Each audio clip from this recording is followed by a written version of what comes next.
बिस्मिल्लाहिर्रहमानिर्रहीम। अस्सलाम वालेकुम फ्रेंड्स, उम्मीद करती हूँ आप सब खैरियत से होंगे। आज मैं आपके लिए लेके आई हूँ दही की चटनी।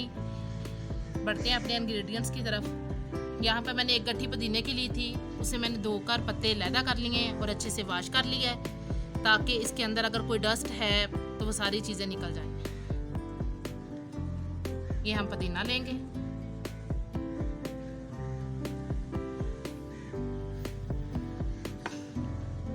यहाँ मैंने 5 से 7 टहनियाँ हरे धनिया की ले ली हैं, इन्हें भी अच्छे से वॉश कर लिया है, पत्ते लैदा कर लिए हैं। ये ऐड करेंगे ताकि हमारी जो चटनी है उसकी बिल्कुल ग्रीन सी लुक आए।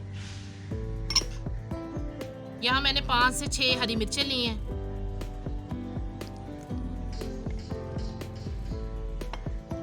यहाँ मैंने 2 जवे लहसुन के लिए हैं ताकि हमारी चटनी की जो खुशबू है एक अच्छी सी उसमें खुशबू आ जाए, खाने में वाले को भी अच्छी लगे और देखने में भी। यहाँ मैंने 1 टेबलस्पून अनारदाना ले लिया है। इसे मैंने पहले एक टोकरी में डाल के अच्छे से धो लिया था क्योंकि इसमें डस्ट बहुत ज्यादा होती है।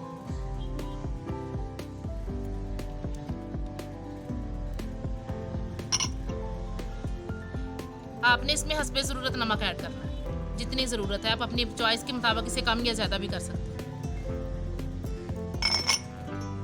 यहाँ मैंने 2 कप दही के लिए हैं, फ्रेश दही है।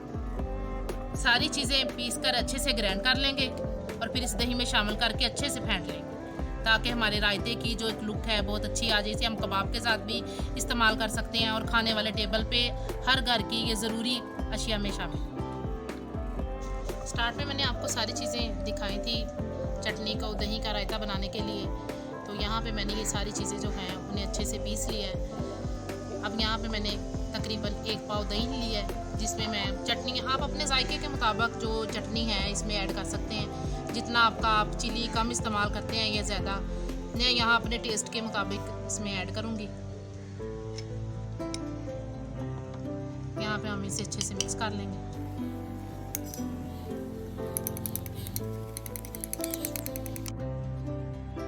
देखें यहाँ पे अब हमारा जो रायता है बहुत ही टेस्टी, बहुत ही अच्छी इसकी लुक आ रही है, ग्रीन सी। ये तैयार हो चुका है और खाने में भी बहुत यमी है।